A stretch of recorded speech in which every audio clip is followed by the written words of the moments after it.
Honourable Member for Calgary Confederation. Well, thank you, Madam Speaker. It is my pleasure to speak today to Bill 237, which proposes a national framework for diabetes.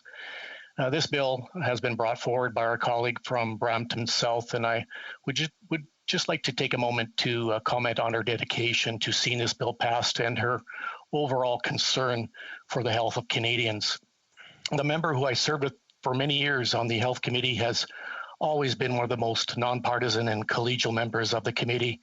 Her sincere desire to improve the health outcomes for Canadians has always been her underlying motivation, and it has been an absolute pleasure to work with her on that committee. Madam Speaker, the situation with diabetes in Canada is truly shocking. There are about 3 million Canadians that live with diabetes, and that is 1 in 300 children and 1 in 10 adults that live with the disease. People with diabetes are over 3 times more likely to be hospitalized with cardiovascular disease, 12 times more likely to be hospitalized with end-stage renal disease, and almost 20 times more likely to be hospitalized for non-traumatic lower limb amputation compared to the general population. Diabetes contributes about to 30% of strokes, 40% of heart attacks, 50% of kidney failure requiring dialysis, 70% of all non-traumatic leg and foot amputations, and this is the leading cause of blindness in Canada. The direct cost to our healthcare system just last year was $3.8 billion and estimated to rise to about $5 billion by 2030. So that is just, a huge weight on our healthcare system. There is no doubt that diabetes is a serious chronic disease and it's on the rise. It is a disease that occurs when the body is either unable to sufficiently produce or properly use insulin. Over time, left untreated, it can damage blood vessels, nerves, and organs such as kidneys, eyes, and heart, resulting in the serious complications that I'd mentioned, and ultimately death. It poses a challenge not only to those living with the disease, but also to their families, communities, and of course the healthcare system. So any investment in reducing the rate of diabetes in this country should translate into long-term savings to our healthcare system. It just makes sense that we deal with this issue head on and we deal with it now. Also, each year, close to 200,000 Canadians are newly diagnosed and many more diagnosed as pre-diabetic. Not all individuals with pre-diabetes will develop diabetes, but the chances increase if steps are not taken to manage it. Fortunately, recent studies have shown that changes in lifestyle, primarily diet, physical activity, and weight management, can delay or even halt the progression. But there's no question we need to look at diabetes as a national problem and come up with a national framework, which, of course, Bill C-237 proposes. Madam Speaker, the aging of Canadian population, largely a result of the baby boom cohort, has been one of the major factors contributing to the increase in the number of Canadians living with diagnosed diabetes. The increasing incidence is shocking. If any other health issue like cancer had increased in comparison, we would declare a national emergency and pull every fire alarm. Why do we not do it here?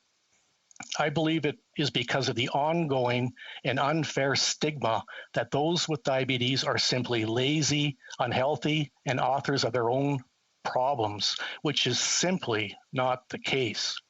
Diabetes is complex, and the people affected by it are not always in full control of their health condition. We need to stop thinking that this is entirely a lack of personal health.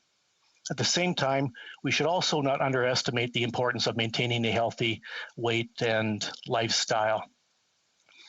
So as part of any national framework on addressing diabetes, I think that it is critically important that we look at the issue of organ donation.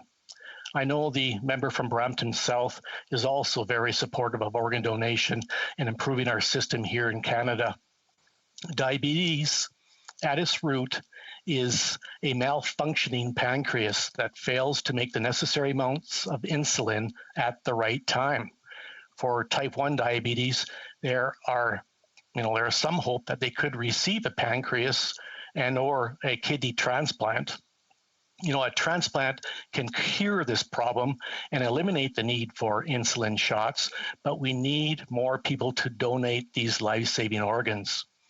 For those who do undergo a pancreas transplant, the survival rate exceeds 95% after 1 year and more than 88% after the 5-year mark. It is possible to be a living donor and donate a pancreas, but this is rare and most donations come from deceased donors. Typically, these transplants last 10 to 12 years. So unfortunately, multiple transplants and multiple donors are required over time.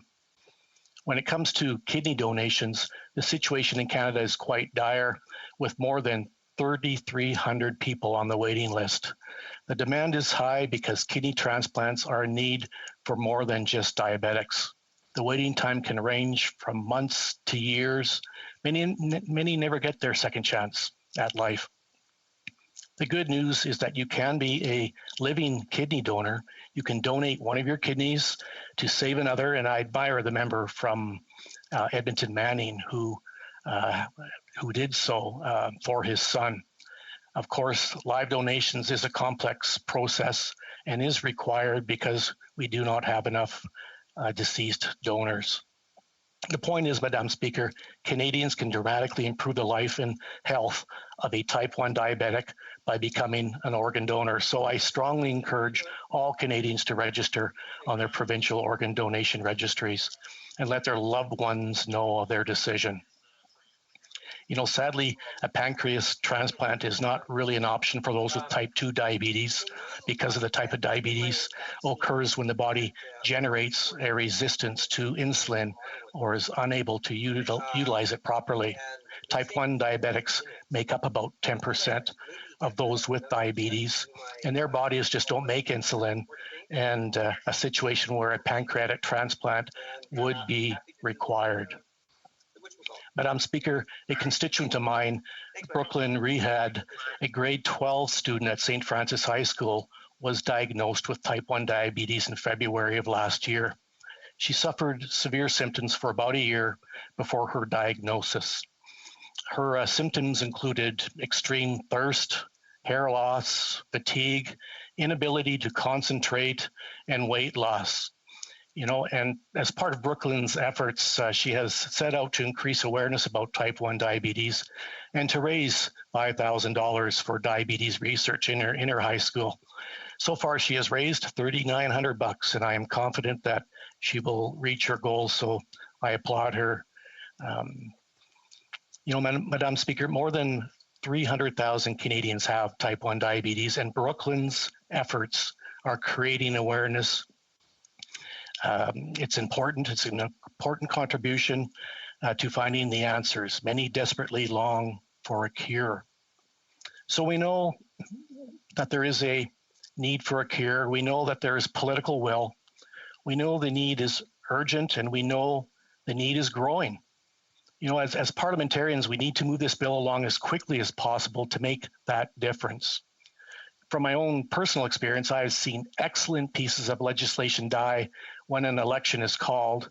So I hope that we can get this to the Senate and get it passed as soon as possible before a writ could possibly be dropped. Brooklyn and 3 million other Canadians are watching. They are counting on us to get the job done. So let's get it done. Thank you, Madam Speaker. Resuming debate.